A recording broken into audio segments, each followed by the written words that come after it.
En este módulo vamos a hablar sobre la ictericia neonatal. La ictericia de recién nacido es un signo clínico que se hace evidente cuando los valores de bilirrubina total superan valores de 5 a 6 miligramos por decilitro. La hiperbilirrubinemia es un parámetro bioquímico. Se presenta en un 60 a 70% de los recién nacidos de término, siendo más frecuentes los prematuros con porcentajes que llegan hasta el 80%. La bilirrubina, cuando supera valores de 20 miligramos por decilitro, puede causar neurotoxicidad en el recién nacido por su depósito especialmente en los ganglios basales y en los núcleos del tronco cerebral. Cuando esta condición evoluciona a una patología crónica, se conoce como kernicterus. En los años 60, la causa principal de kernicterus era el conflicto RH, pero en el último tiempo, con nuevas técnicas como la exsanguinotransfusión, las medidas preventivas, el uso de inmunoglobulina anti-RH y la fototerapia, hizo que el kernicterus virtualmente desapareciera. En los últimos años hubo un resurgimiento de esta patología. Se estima que el aumento de la incidencia se debe al aumento del alta precoz de los recién nacidos del alojamiento madre-hijo, a la falta de advertencia a los padres sobre el riesgo que tiene la hiperbilirrubinemia y por ausencia de control por parte del personal de salud. ¿Cuál es el origen y el metabolismo de la bilirrubina? En este diagrama pueden ver cómo es el metabolismo. La bilirrubina es el producto final del catabolismo de Lem, que proviene de dos fuentes, un 75% de la destrucción de los glóbulos rojos en el sistema retículo endotelial y un 25% de la hematopoiesis inefectiva a nivel de hígado y músculo. Se transporta en plasma unido a la albúmina de forma reversible como bilirrubina indirecta o no conjugada, la cual es liposoluble, por lo tanto esta no penetra en el sistema nervioso central. El complejo albúmina-bilirrubina indirecta llega al hepatocito, se disocia y la bilirrubina indirecta ingresa a la célula. Se une a la proteína I o ligandina en el citoplasma y es transportada al retículo endoplásmico. Allí es conjugada por la enzima UGT-A1 mediante adición de dos moléculas de ácido glucurónico y posterior esterificación. Allí se forma la bilirrubina directa o conjugada que se excreta hacia los canalículos biliares y es transportada como un componente de la bilis hacia el intestino, hacia el duodeno específicamente, donde sufre otros dos procesos. Es transformada en urobilinógeno y estercobilina por acción de bacterias a nivel intestinal y es eliminado finalmente por las heces.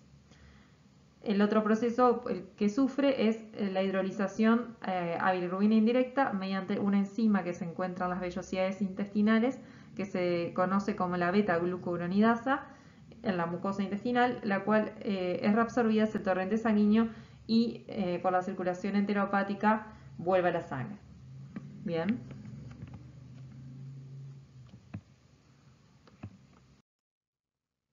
¿Qué factores predisponen a la hiperbilirrubinemia en el neonato? La producción de bilirrubina está aumentada 2 a 3 veces en recién nacidos en comparación al adulto, debido a 4 causas principales. El feto produce una mayor masa eritrocitaria, tiene un mayor número de eritrocitos. El glóbulo rojo tiene una menor vida media de 90 días en comparación con 120 días en el adulto. Y hay más cantidad de eritrocitos en proceso de destrucción. Por otro lado, la ingesta oral que está disminuida y la escasa flora intestinal estimulan una mayor circulación enteropática. Existe una insuficiente funcionalidad hepática por la inmadurez propia de recién nacido y por presencia de sangrados y hematomas más que nada vinculados al trabajo de parto y parto. Por otro lado, tenemos factores que se asocian a hiperbilirrubinemia severa, que los que son de alto riesgo es cuando la ictericia se presenta en las primeras 24 horas. Siempre tenemos que estar atentos en las primeras 24 horas a la aparición de este trastorno.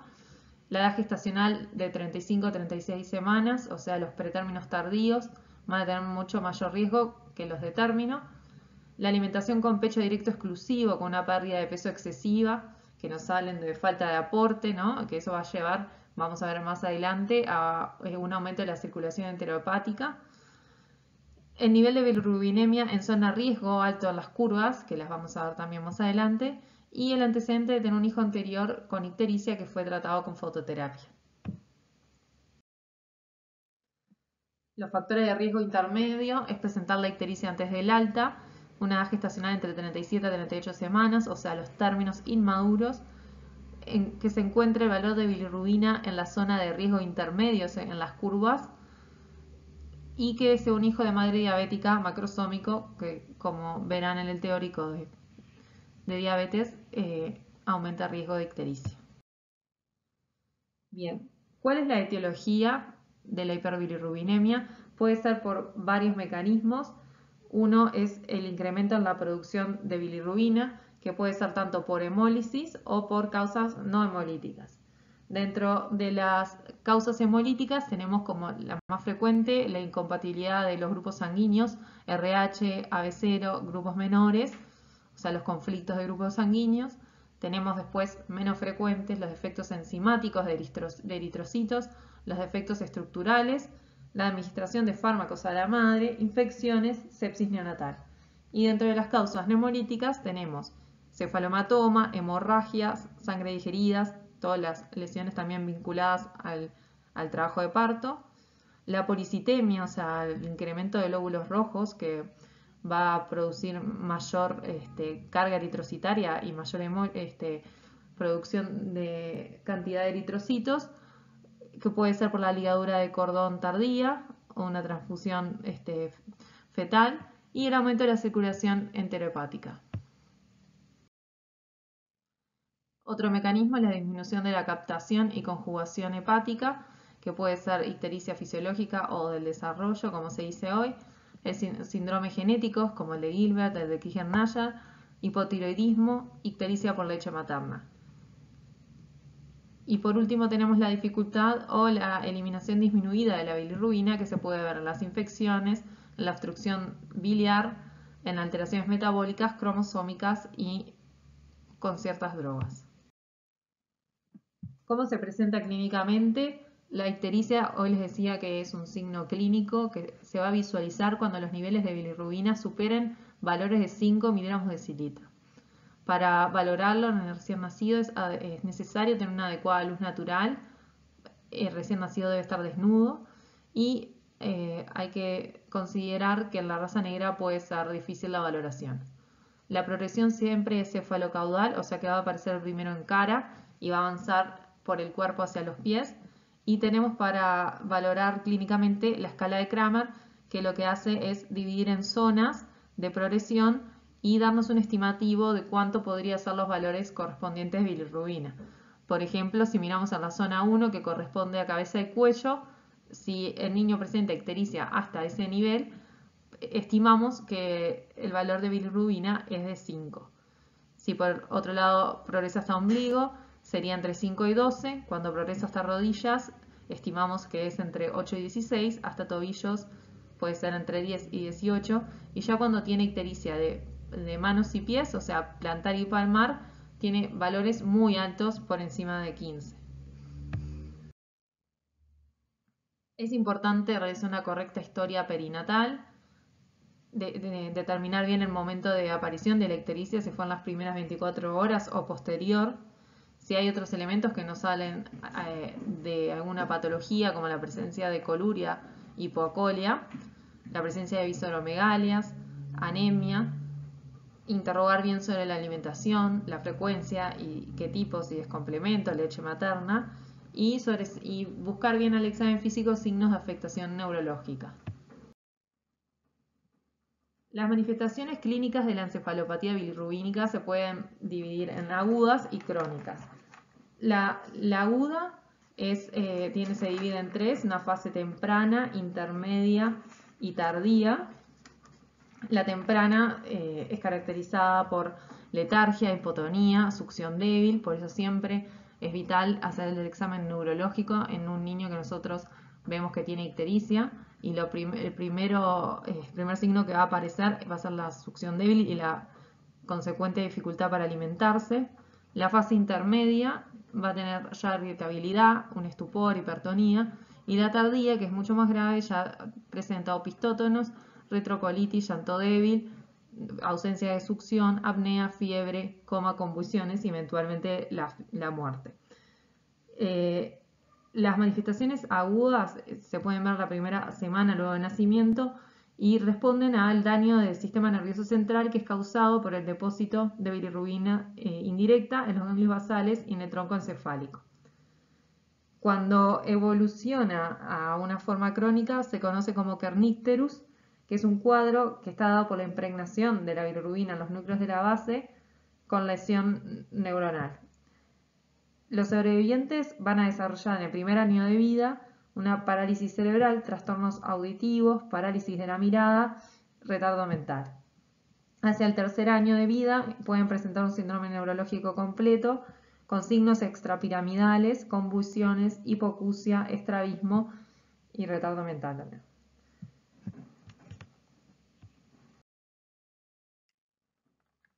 Acá en este cuadro vemos, en la primera foto, el niño está con una posición de opistótonos que corresponde a la encefalopatía aguda, que puede progresar a la muerte, más que nada por falla respiratoria aguda, y bueno, y si los sobrevivientes pueden evolucionar a la cronicidad o kernicterus. La ictericia del desarrollo, que es la más común que vamos a encontrar, es la que se produce por aumento de la producción de la bilirrubina, aumento de la reabsorción a nivel intestinal y la disminución de la depuración de la bilirrubina. O sea, son varios factores que predisponen a esta condición. Como decía, aparece luego de las 24 horas de vida. En los prematuros puede durar más, hasta los 15 días, mientras que en los de término general no sobrepasa a la primera semana. Siempre recordar que es un aumento de la bilirrubina indirecta, no de la directa, y siempre se descartan otras causas de ictericia. Por otro lado, la patológica, que va a corresponder a patologías, a otras enfermedades, aparece en las primeras 24 horas de vida, dura más de 7 días en los de término o más de 14 en los pretérminos. Se ve un incremento horario en el valor de bilirrubinemia, que es mayor a 0,5 miligramos de decilitro por hora, y por día es más de 5. Esos ritmos nos van a hablar siempre de una probable causa patológica de esta ictericia. Y por otro lado, también cuando valoramos la bilirrubina directa, encontramos que los valores son mayores a 2 o que es mayor de un 20% del valor de la total. La ictericia por mala técnica de la lactancia es frecuente de aparición temprana, se da por una falla en la técnica de la lactancia que va a aumentar el riesgo de deshidratación, disminución de peso e ictericia en el recién nacido, que está alimentado exclusivamente a pecho directo en las primeras semanas de vida. Se produce por la falta de aporte que disminuye la motilidad intestinal y eso aumenta la circulación enteropática de la bilirrubina y por lo tanto finalmente se aumenta la concentración de bilirrubina indirecta en el plasma. ¿Cómo podemos solucionarlo? Aumentando la frecuencia de las lactadas y corrigiendo la técnica de la lactancia. Por otro lado, la ictericia por incompatibilidad de grupos sanguíneos es la que hablábamos hoy de las causas más frecuentes de las hemolíticas, que va a aparecer en las primeras 24 horas de vida con un aumento de ritmo horario acelerado mayor a 0,5 miligramos por decilitro y que es más frecuente la incompatibilidad de los grupos AB0, pero es menos severa que la incompatibilidad por el grupo RH. Esta ictericia se ha visto en los últimos años una disminución de su incidencia, más que nada de conflicto RH, por la inmunoprofilaxis anti-D que se hace durante el embarazo. Bueno, nosotros clínicamente podemos valorar la aparición de la ictericia por la coloración amarillenta de piel y mucosas al examen físico, pero para valorar a qué valor de bilirrubina nos encontramos, tenemos un método no invasivo que se llama determinación transcutánea de bilirrubina. Como podemos ver en la foto, mediante un aparatito y mediante la medición a nivel transcutánea, podemos tener valores de la bilirrubina con una adecuada correlación plasmática en valores inferiores a 15. Este método nos sirve, como dice ahí, siempre que los valores que nos dé el aparato sean inferiores a 15. Cuando son mayores debemos hacer una determinación plasmática, o sea, debemos extraer sangre y hacer un perfil de bilirrubinas. También la otra circunstancia en la cual tenemos que sacar bilirrubinas en sangre es para tomar decisiones terapéuticas. En general es cuando las cifras son tan altas que queremos decidir si colocar al niño en fototerapia o no. Es recomendable hacerlo en sangre, que tiene mejor correlación. Respecto a la paraclínica que vamos a sacar, cuando creemos que es una causa hemolítica, tenemos que realizar un hemograma con reticulocitosis y lámina periférica para valorar la hemólisis. Siempre tenemos que verificar el grupo sanguíneo materno y de recién nacido y el CUMS directo para verificar si es o descartar una causa hemolítica. Y bueno, la dosificación de las bilirrubinas siempre tenemos que sacar bilirrubina total y las fracciones directa e indirecta para orientarnos en la causa. Los criterios de severidad son un CUMS directo positivo, porque nos habla de la presencia de hemólisis, la ictericia en las primeras 24 horas, la caída de la hemoglobina y el hematocrito, el incremento de la bilirrubina más de 0,5 miligramos por hora y una reticulocitosis mayor a 10%. Bien, para valorar el riesgo que tiene un recién nacido de desarrollar ictericia, tenemos el normograma horario de Butani, que correlaciona valores de bilirrubina total sérica con horas de vida y define tres zonas de riesgo. Y el objetivo es identificar qué recién nacido tiene riesgo de desarrollar ictericia grave luego del alta. Este es el normograma.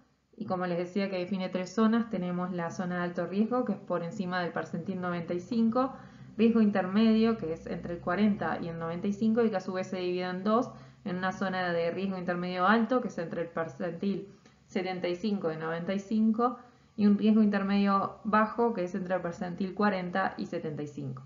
Y por último, una zona de bajo riesgo, que es por debajo del percentil 40. Hay que destacar que esta gráfica no es útil en prematuros de menos de 35 semanas o que pesen menos de 2.500 gramos. Respecto al tratamiento, el manejo de estos pacientes se basa en los factores de riesgo y los niveles de bilirrubina según las horas de vida. Acá tenemos en la foto el equipo de fototerapia. El tratamiento inicial en todos los casos, incluso si el niño se encuentra a niveles de exsanguinotransfusión, es la fototerapia mientras se prepara para ello, ¿no? La eficacia depende de la intensidad de la luz, la distancia al niño y la superficie de exposición. Es importante una buena hidratación para favorecer la eliminación de la bilirrubina, que lo podemos hacer a través del aumento de la ingesta de leche materna o en su defecto con hidratación por vía intravenosa. Y hay que destacar que la fototerapia es inefectiva para valores de bilirrubina total menores a 5.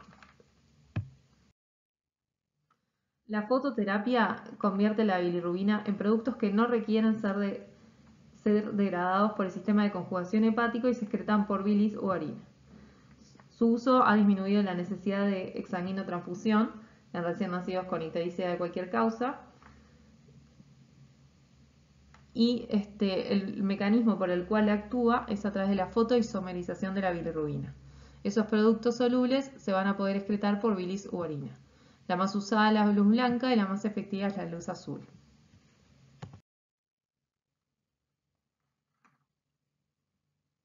Los factores que afectan la eficacia de la fototerapia va a ser el tipo de luz, que puede ser el espectro de azul-verde, que son los más eficaces, la intensidad de la luz, que tiene un efecto dosis dependiente, el área de exposición, que a mayor área va a haber mayor absorción, y la distancia entre la fuente de luz y el paciente.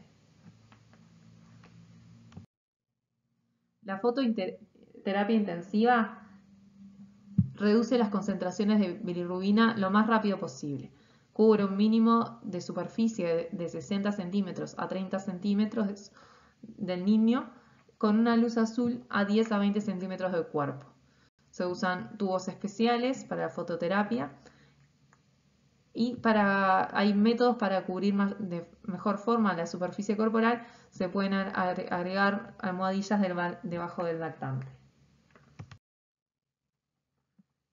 Para decidir si se debe iniciar fototerapia en recién nacido, se puede usar estas curvas que se usan en mayores de 35 semanas, donde podemos ver que se utiliza los valores de bilirrubina total en función de las horas de vida y hay 3 curvas que dependen del riesgo de recién nacido. En la curva de mayor riesgo corresponde a aquellos recién nacidos prematuros de 35 a 37 semanas con factores de riesgo. La curva del medio, que es de riesgo medio, son recién nacidos de término de más de 38 semanas o más con factores de riesgo o prematuros sanos. Y en la curva de más arriba, que son aquellos que tienen bajo riesgo, son recién nacidos de término y sanos. ¿Qué complicaciones puede tener la fototerapia? Con los equipos actuales son mínimas las que están descritas antiguamente con el uso de otros equipos, es deshidratación, termolabilidad, quemaduras de piel y córnea, síndrome de niño bronceado, diarrea, erupciones cutáneas y el daño retiniano, el daño a las membranas celulares, la rotura de las cadenas de ADN y la oxidación de ácidos grasos y vitaminas.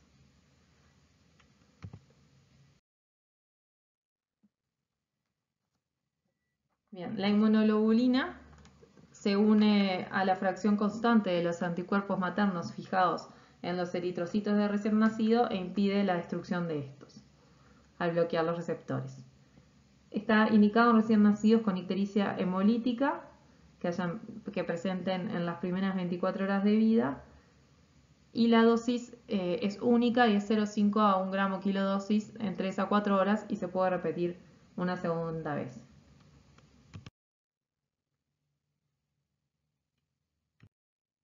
Tiene efectos adversos, pero el más importante que se debe controlar a largo plazo es la presencia de anemia hemolítica que se produce de forma tardía.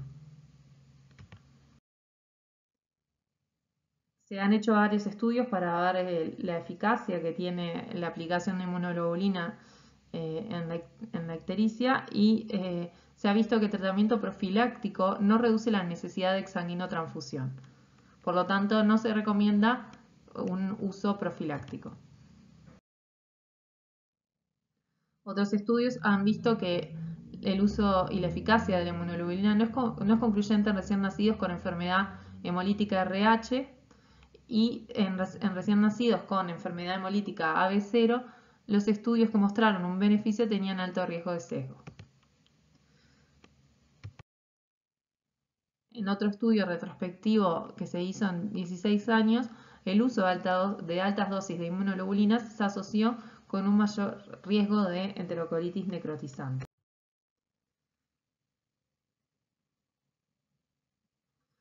Bien, estas son las mismas curvas que aplicamos para la fototerapia, son las curvas para decidir la exsanguinotransfusión en recién nacidos mayores a 35 semanas. También tenemos 3 curvas en base al riesgo que tiene recién nacido. La exsanguinotransfusión. La exsanguinotransfusión lo que realiza es un recambio de volemia para eliminar la bilirrubina mecánicamente y está indicada en valores altos de más de 25 en cualquier momento o según las curvas que vimos recién de exsanguinotransfusión en función de las horas de vida. Siempre a pesar de haber utilizado fototerapia intensiva previamente. Para el control de estos niños y en la evolución debemos siempre hacer potenciales auditivos, valoración oftalmológica y una resonancia magnética.